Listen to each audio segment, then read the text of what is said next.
नमस्कार दोस्तों, केंद्र सरकार द्वारा बनाए गए नए वक्फ कानून पर अंतरिम रोक लगाया जाए या नहीं, इस पर सुप्रीम कोर्ट में 3 दिनों तक लंबी बहस चली। 20 मई, 21 मई और आज 22 मई को सुनवाई मुकम्मल कर ली गई है। सुप्रीम कोर्ट ने फैसला सुरक्षित रख लिया है। आने वाले कुछ दिनों के अंदर ही सुप्रीम कोर्ट का इस पर फैसला आ जाएगा कि नए वक्फ कानून पर सुप्रीम कोर्ट अंतिम रोक लगाने जा रही है या नहीं।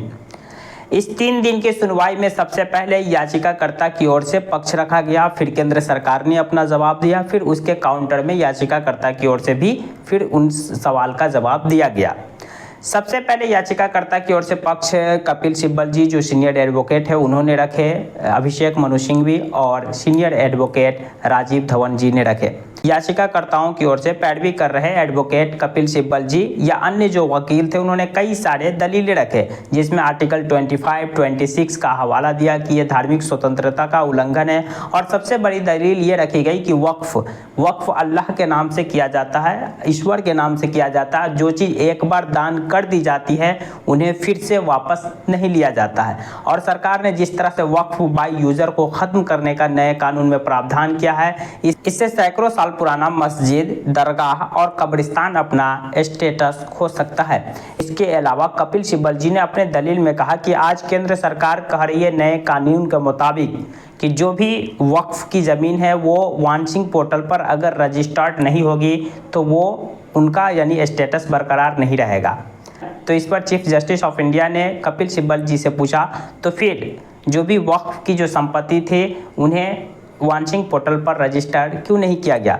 इसके जवाब में कपिल सिब्बल जी ने कहा कि इसकी जिम्मेदारी राज्य सरकार की थी और राज्य सरकार के लापरवाही से बाकी के जो भी वक्फ की ज़मीनें हैं उनका रजिस्ट्रेशन वांशिंग पोर्टल पर नहीं हो पाया।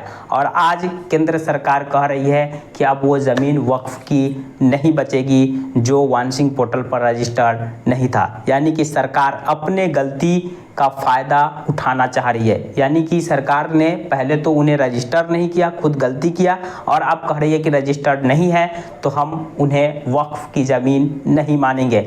इसके अलावा भी इस नए कानून को लेकर के कई सारे दलील दी गई कि यह कानून बिल्कुल असंवैधानिक है, अल्पसंख्यक वर्ग के मौलिक अधिकार का उल्लंघन करता है, फंडामेंटल राइट आर्टिकल 25, 26 का वायलेंस करता है। तो वहीं केंद्र सरकार की ओर से जो पक्ष रख रहे थे सॉलिसिटर जनरल तुषार मेहता ने भी कई सारे दलील दी, लेकिन केंद्र सरकार के पक्ष में ओवरऑल सबसे जो एक मजबूत दलील दी गई और अंतिम हथियार के रूप में केंद्र सरकार ने जो इस्तेमाल किया वो ये था कि वक्फ जो है वो इस्लाम धर्म का अभिन्न हिस्सा है लेकिन अनिवार्य हिस्सा नहीं है। इससे पहले भी केंद्र सरकार कई मौक़ों पर इसी हथियार का इस्तेमाल किया है कि ये जो चीज़ है वो इस्लाम धर्म का अभिन्न हिस्सा है लेकिन अनिवार्य हिस्सा नहीं है। लेकिन इस बार केंद्र सरकार का यह हथियार काम नहीं आएगा और नहीं आया भी, क्योंकि इस दलील के जवाब में याचिकाकर्ता के वकील कपिल सिब्बल ने कहा कि इस्लाम के जो 5 अरकान हैं उनमें ज़कात इस्लाम का अभिन्न हिस्सा है और ये जो वक्फ है, लोग जो दान करते हैं, ये ज़कात का हिस्सा है। यानी कहने का मतलब कि केंद्र सरकार जो इस बार अपने अंतिम हथियार के रूप में इस चीज़ का इस्तेमाल कर रहे थे कि वक्फ इस्लाम का अभिन्न अंग है लेकिन अनिवार्य हिस्सा नहीं है, वो दाव इस बार चलता नहीं दिखेगा। कुछ दिनों के अंदर ही सुप्रीम कोर्ट का इस पर जजमेंट आने वाला है। देखिए सुप्रीम कोर्ट क्या जजमेंट देते हैं। सुप्रीम कोर्ट ने स्पष्ट कर दिया है इस मामले की सुनवाई इस कानून की संवैधानिकता के नज़र से देखेंगे कि क्या ये जो नया बना कानून किसी भी का संवैधानिक अधिकार का वायलेंस करता है या नहीं, फंडामेंटल राइट का वायलेंस करता है या नहीं। बाकी इस नए वक्फ कानून को लेकर और ये 2-3 दिन चली सुनवाई को लेकर आपका क्या राय है, कमेंट बॉक्स खुला कमेंट कर सकते हैं। जानकारी पसंद आई तो प्लीज़ वीडियो को लाइक कर दीजिए, चैनल को सब्सक्राइब कर दीजिए। Thank you for watching.